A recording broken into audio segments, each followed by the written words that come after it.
La Direction générale des douanes et des droits indirects face à la presse nationale et internationale ce matin à l'occasion d'un point de presse qu'elle a donné sur les contours de l'opération Aigle de douane lancée il y a quelques jours. Au cours de ce journal, vous aurez la lecture du propos liminaire du commandant Emar Okuma Kubangoy. Rebonsoir à tous, merci d'avoir choisi cette édition d'information de la soirée sur la télévision Shekina TVS sur le social, sensibiliser sur le bien fondé de l'association. Tel est l'objectif de la rencontre de l'ATG, Association des transporteurs du Gabon, et les transporteurs qui exploitent la ligne gare routière Mélène. Ceci pour lever la confusion qui existe entre l'association et le syndicat. Je vous propose d'écouter le président de l'association des transporteurs du Gabon, ATG, qui est au micro de Marielle Ecom. Il y a beaucoup qui font, n'est-ce pas, il y a toute une cacophonie, il y a beaucoup qui font une confusion entre l'association et le syndicat. Nous sommes une association, nous faisons dans l'entraide. C'est-à-dire les transporteurs doivent s'entraider entre eux-mêmes. Les transporteurs doivent se connaître entre eux-mêmes. Parce qu'aujourd'hui, avant de faire venir, sinon avant de solliciter l'apport d'un partenaire ou sinon d'un avocat, il faudrait que vous-même vous ayez d'abord une base. Alors dans cette base-là, c'est l'association. Il y a tellement de problèmes qui minent le secteur. Et l'association aujourd'hui est là pour recenser, sinon lister ces multiples difficultés. Donc, les transporteurs de Mélène nous ont exprimé leurs besoins. Maintenant, à l'association de voir, l'association transporteur du Gabon est une association républicaine. Donc nous ne sommes pas là pour aller à l'encontre de ce que veut le gouvernement. Nous travaillons en étoile formation et nous allons aller avec les agents de force de l'ordre, nous allons les aider. Parce que sur le terrain, c'est nous qui y sommes. C'est nous qui sommes sur le terrain. Donc nous devons aider les forces de l'ordre. Donc pour cela, il est hors de question que l'association aille, n'est-ce pas, en guerre ou bien combattre aujourd'hui les agents de force de l'ordre. Bien au contraire, tout à l'heure, je l'ai si bien dit, nous sollicitons, n'est-ce pas, nous avons besoin de leur souplesse. Assemblée générale des dockers d'Ovendour ce matin au centre d'embauche d'Ovendour et 2 points étaient inscrits à l'ordre du jour, à savoir la situation professionnelle des dockers après obtention du décret portant création du GAPG et la clarification de tout le processus et les missions syndicales. Étaient présents pour le compte de la rédaction de la télévision Shekina, Inès Ngungamambo et Yvon Bertrand Koumili-Kandoumba. À la demande de la base, une assemblée générale a été organisée ce matin au centre d'embauche de Vendoux. Elle a réuni en un seul lieu les dockers. Après l'obtention du décret portant l'ouverture du groupement professionnel des aconniers du Gabon, l'arrêté et les accords d'établissement signés par le syndicat des aconniers et celui des dockers Sinado, les dockers sont toujours sans emploi, une situation mal vécue par ces... Tout à l'heure, là, vous pouvez l'interviewer, qui est venu mettre le bureau d'embauche en place, qui doit exactement nous donner les grandes lignes, mais ce qui concerne les dockers, nous sommes perturbés. Il y a le matériel qui est acheté, les combinaisons, les sécurités. D'ailleurs, à l'inauguration, les combinaisons ont été distribuées aux dockers, mais jusqu'à présent, les dockers ne sont pas appelés pour signer les contrats, pour être envoyés dans les plateformes portuaires. La date à laquelle les dockers doivent commencer le travail convenablement, et bien, dans toutes les plateformes portuaires. Après l'obtention du décret, en date du 27 mars 2015, aucun point n'a été respecté, partant du cadre institutionnel portant création, attribution et organisation du bureau de gestion, son rôle et ses missions, du fonctionnement du statut de docker temporaire à la protection sociale. Il va sans dire que certaines entreprises portuaires violent ces lois sans état d'âme, d'où ces difficultés rencontrées par les dockers aujourd'hui sans emploi. Le mal, ce qui embête le port actuellement, c'est que GZS s'est implanté au port, a fait un recrutement qui va à l'encontre du décret, parce que le décret dit que 3 mois après la promulgation du décret, aucune société portuaire ne doit plus engager les travailleurs. Mais GZS est venu s'installer sans toutefois se fier au décret. Ils ont recruté et Bolloré aussi a récupéré tous les gens qui étaient à GZS Gabon. On ne sait pas l'origine du contrat, mais les dockers sont aujourd'hui dans la tourmente. Ils ne savent pas sur quel sens se vouer pour trouver la solution. À cause de ça, la base a invité le bureau exécutif pour venir donner plus d'explications par rapport à cette situation. Quelques pistes de solutions sont proposées en vue de sortir le docker de la situation dans laquelle il se trouve. Les entrepreneurs qui sont là, s'il y a un problème d'argent, on fait l'appel d'offres. Ils vont y mettre de l'argent pourvu que les Gabonais retrouvent leur statut qu'ils méritent. En tout cas, au Gabon, il y a le droit de travail. tous les Gabonais méritent de travailler. Et ce n'est pas qu'il n'y a pas de travail. Il y a le travail, mais la base juridique est déjà là, mais la volonté n'y est pas. Il serait urgent que l'autorité portuaire puisse prendre la situation des dockers à bras-le-corps afin de trouver une solution définitive pour le bonheur de tous.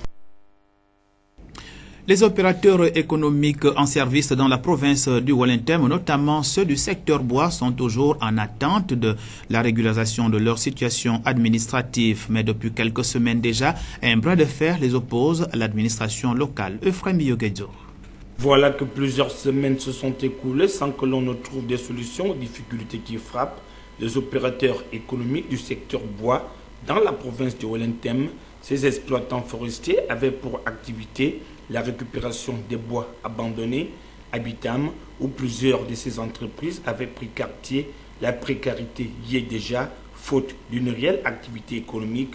Le bras de fer actuel est né au lendemain de l'apparition d'une note administrative signée des responsables du CAF, Contrôle et Aménagement Forestier. Son contenu interdit formellement toute exploitation forestière au PME local, une décision jugée arbitraire qui vise à précipiter la petite et moyenne entreprise locale au bord de la faillite, alors qu'à l'inverse, d'autres continuent de mener crânement leurs activités. Le dernier sit-in en date à la direction provinciale des eaux et forêts, AOIM, n'a fait que confirmer le ras-le-bol de ces responsables des PME gabonaises qui n'entendent pas se laisser faire. Le silence qu'observent actuellement les responsables de ces départements ministériels face à cette situation est vu comme un complot crânement entretenu avec certains exploitants forestiers. Je l'ai annoncé au sommet de ce journal, la Direction générale des douanes et des droits indirects ce matin face à la presse nationale et internationale à l'occasion d'un point de presse qu'elle a donné sur les contours de l'opération Aigle de douane lancée il y a quelques semaines, dont la première phase se déroule dans la région douanière de Libreville. Dans cette première phase, le commandant Emar Okuma Kubangoy, au cours de ce point de presse, a relevé un bilan tout à fait inquiétant, notamment la baisse drastique des recettes douanières suivie de la prolifération des marchandises prohibées sur le marché intérieur. Nous l'écoutons. Avant d'aborder dans le détail les résultats des premiers jours de la dite opération, je me dois de vous rappeler les constats établis par nos services, comme par les plus hautes autorités de ce pays, à savoir une baisse drastique des recettes douanières, la prolifération de marchandises prohibées sur le marché intérieur. J'en viens donc aux objectifs assignés à cette opération que d'aucuns pourraient qualifier de coup de poing. Optimiser les recettes douanières, protéger les consommateurs des produits des trafics illicites, lutter contre la vie chère. Ainsi, il convient de renforcer les contrôles des biens et des personnes aux frontières et à l'intérieur du territoire national afin d'améliorer les recettes douanières, favoriser le comportement civique des usagers, réduire la fraude transfrontalière et sécuriser le cadre des consommateurs.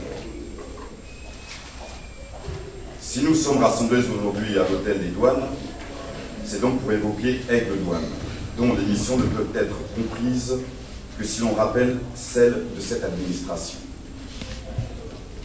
Les douanes gabonaises jouent un rôle clé dans la protection des consommateurs. Elles constituent le premier filtre dans la chaîne de contrôle des marchandises importées et exportées qui inclut souvent des produits illicites et nocifs pour la santé des populations. C'est le cas, entre autres, des faux médicaments et de certains produits cosmétiques. Les douanes représentent une source de revenus importante de l'État. L'action des douanes ne se limite pas au contrôle du commerce transfrontalier. L'administration informe et accompagne également les usagers dans toutes les formalités relatives aux procédures de dédouanement. Au quotidien, des centaines d'agents des douanes sont mobilisés pour assurer la surveillance du territoire national en luttant contre les trafics illicites et en veillant à l'acquittement des droits et taxes par les redevables. À propos toujours de ce point de presse organisé ce matin par la Direction générale des douanes et des droits indirects et au chapitre des résultats au cours des premiers jours de l'opération Aigle de douane, le commandant Emar Okuma Kubangoy évoque des estimations financières considérables. Nous l'écoutons à nouveau. Les résultats enregistrés au cours des 7 premiers jours de l'opération Aigle de douane. S'agissant des exportations sans déclaration de marchandises, 1610 produits ont été saisis. Il s'agit entre autres de produits alimentaires et d'aliments pour animaux. L'estimation de la valeur de ces marchandises est de 9 884 219 francs CFA. Concernant les importations sans déclaration, environ 508 millions de francs CFA de marchandises ont été interceptés. Ces produits incluent notamment des boissons alcooliques et non alcooliques, du matériel médical et des vêtements et accessoires. En ce qui a trait à l'infraction de détention irrégulière de marchandises importées sur le territoire national, les équipes de l'opération ont mis la main sur 3535 produits dont les ouvrages de la bijouterie en or et en argent, dont l'estimation de la valeur est de 451 710 000 francs CFA. Des vêtements et accessoires d'une valeur de 443 672 880 francs CFA. Ou encore des machines et des appareils d'imprimerie industrielle d'une valeur estimative de 61 700 000 francs CFA. Par ailleurs, plus de 4000 faux médicaments ont été saisis à ce jour. Enfin, 392 073 marchandises diverses importées en toute irrégularité sont en cours de traitement. Les résultats enregistrés par Aigle Douane lors de la première semaine de son déploiement sont encourageants, avec une valeur totale des marchandises saisies estimée à 1 31 303 000 francs CFA. Les résultats des actions qui seront conduites dans les prochains jours seront communiqués ultérieurement. En religion, vaincre les lois par les lois, c'est le thème qui sera développé ce dimanche 19 novembre 2017 lors du culte dominical du Centre mondial Shekinah, sise derrière la pédiatrie d'Ovendo. Un culte qui verra la participation du Big Prophet Emmanuel Lumbu du Congo, actuellement en escale à Libreville. Pierre Parfait Mbadikombe. La célébration du traditionnel culte dominical au Centre mondial Shekinah, qui a vocation à réunir toute la communauté chrétienne, revêtra un caractère particulier le dimanche 19 novembre 2017 en raison du thème central qui sera développé et la participation du Big Prophet Emmanuel Lumbu. Oh oui, je suis le prophète Emmanuel Lumbu. Je suis d'origine congolaise et je suis établi en RDC, plus précisément à Kinshasa. Je suis le représentant légal de la communauté Fête de l'Éternel. Nous avons des assemblées en Belgique, en Allemagne, en Espagne. Nous sommes aussi en Afrique du Sud, en Angola et au Congo-Brazzaville. Et nous nous ramifions. Ce grand moment d'adoration sera placé sous le thème « Vaincre les lois par les lois ». Je dirais qu'ils doivent s'attendre à un grand thème que nous allons développer. Et ce thème s'intitule « Vaincre les lois par les lois ». Donc vaincre les lois par les lois sera le thème que nous allons devoir exploiter ensemble. Voilà, quand je parle de vaincre les lois par les lois, Dieu a créé ce monde avec des lois. Et Dieu a établi les lois, il y a le décalogue. Partout il y a des lois, dans tout le système de fonctionnement, il y a toutes des lois qui font que les choses fonctionnent. Il y a des lois que Dieu a établies. Il y a aussi les lois du diable. Le diable, ces lois sont diamétralement opposées aux lois de Dieu. La terre a des lois, il y a la loi de la pesanteur, il y a plusieurs lois. Il y a la loi cause à effet, il y a la loi du sémail, il y a beaucoup de lois, il y a la succession alternante des jours et de la nuit, il y a la loi des saisons, il y a plusieurs de lois. Et dans les familles aussi, il y a des lois établies. La sorcellerie aussi a des lois établies. Il y a des familles où personne ne peut faire sauter la tête. Il y a des familles où personne ne peut atteindre l'âge de 50 ans sans faire la WC. Il y a des familles qui ont la loi de la mort. Il y a des exterminations dans les familles, les gens meurent à tout moment. Il y a des familles où il y a des cas de la stérilité, où la stérilité est devenue une loi imposée. Il y a des familles où... Selon Big Prophet Emmanuel Lumbu, ce culte dominical sera une bénédiction, un cadeau de Dieu. Je veux dire à ceux qui nous suivent, à tous les Librevillois, à tous les Gabonais et à tous les enfants de Chekina et à tous les chrétiens. Que ça sera des moments très forts parce que Dieu nous envoie de la connaissance. La Bible déclare, mon peuple il faut des connaissances. Mais la Bible dit, puisque Dieu a rejeté la connaissance, je te rejetterai toi et tes enfants et vous serez dépouillés de mon sacerdoce. Il y aura des pratiques prophétiques au sacerdotal. Il y aura des temps du surnaturel. Il y aura des temps où il y aura des services de puissance pour briser les lois. Parce qu'on peut chasser un démon, mais il y a certains démons qui révèlent pourquoi la loi qui a attaché ces démons à la personne, cette loi n'avait pas été brisée. Quand la loi sera brisée, le démon partira pour toujours. Le rendez-vous est donc pris pour ce dimanche à partir de 9 h au Centre mondial Chekina, situé derrière la pédiatrie d'Ovando, 500 mètres après la mairie, à l'entrée de l'école publique d'Akournam 1. La Confédération africaine de boxe que dirige le Gabonais Clément Sosa Simawongo a organisé tout récemment son assemblée générale extraordinaire à Cotonou, la capitale économique du Bénin. L'assemblée générale extraordinaire au cours de laquelle les sanctions qui frappaient jusque-là la Fédération gabonaise de boxe, FEGABOX, ont été levées. Ephraim Biogezo.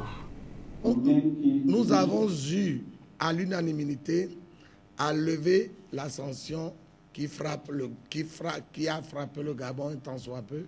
So unanimously we decide Puisque, to remove the suspension against Gabon National Boxing Federation. Voilà. À l'unanimité, je dis bien. Répétez. On unanimous À l'unanimité decision, des membres du comité the executive committee members removed the suspension against Gabon National Boxing Federation. est libre de prendre part à toutes les activités So now Gabon Federation is free to take part in all activities organized by the African Boxing Federation. Puisque nous avons eu des preuves justificatives palpables. We have all proofs regarding these decisions. Bon, le second cas, c'est la RCA. The second case, La République centrafricaine, où il y a effectivement eu crise au sein de cette fédération. Le président régulièrement élu est là, c'est lui qui est là. Levez-vous. Et qui a pris part à beaucoup de compétitions statutaires. Bon, maintenant, permettez, le bureau, ne nous ayant pas consulté, le Camerounais, moi, puisque lui, il était premier vice-président, justement, de la zone. Moi, j'étais président. A donné une décision fantaisiste. Et hier, le comité exécutif a réhabilité le nouveau président dans ses fonctions jusqu'à la fin de son mandat. Il n'y a plus un an, il y a plus 2 ans, il y a plus 3 ans, c'est terminé ton mandat à partir du jour de marcher parce que la décision, elle est faite. C'est pas moi. Moi, j'ai proposé 1 an. Tous ont refusé. Il faut leur demander si c'était pas ça. During our meeting, I proposed for him to stay on duty for a year, but the executive committee members refused and decided that he will be on duty to the end of his mandate. Ils ont refusé. Et nous donnons le plein pouvoir à monsieur le colonel Keïta de la Guinée, levez-vous, Moussa, voilà, d'organiser le championnat de la zone 2 d'ici mars. The zone 2 competition in March next year. Et au cours de ce championnat, il invitera les cadres de la FBC, de la Confédération africaine de boxe. C'était le point sur l'Assemblée générale extraordinaire de la Confédération africaine de boxe à Cotonou, au Bénin. L'actualité hors de nos frontières, guerre en Syrie avec notamment l'utilisation des armes chimiques. Au Conseil de sécurité des Nations Unies, les voix ne s'accordent pas. La Russie, par exemple, oppose son droit de veto sur la prolongation du mandat d'enquête de l'ONU. Reportage.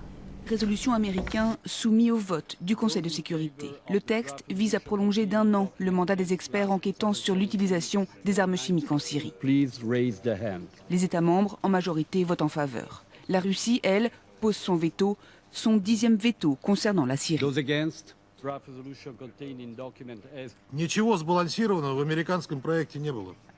Il n'y a rien d'objectif dans le projet américain. Pendant toutes les discussions diplomatiques sur le groupe d'experts, la position américaine n'a jamais changé, sauf sur des points superficiels.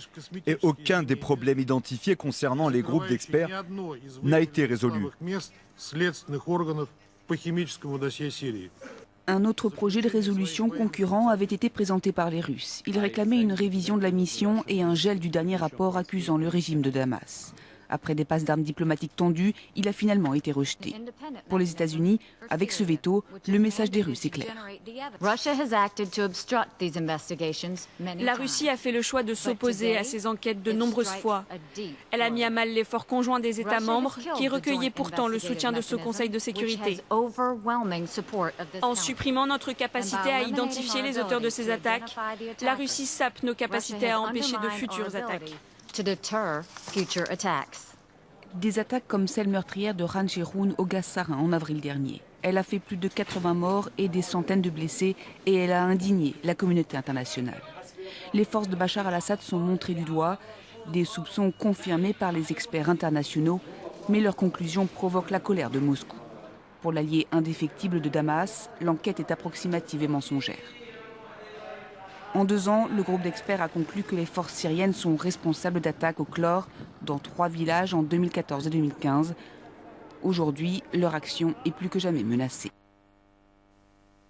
Avant de nous séparer, voici ce communiqué de presse qui nous vient de la Ligue de football de l'Estuaire, notamment la commission électorale. Suite à l'Assemblée générale convoquée par les 2/3 des associations sportives affiliées à la Ligue de football de l'Estuaire, conformément à l'article 21 du statut de la Ligue de football de l'Estuaire, une commission électorale a été mise en place conformément aux dispositions des articles 8 et 44 du règlement intérieur de la Ligue de football de l'Estuaire.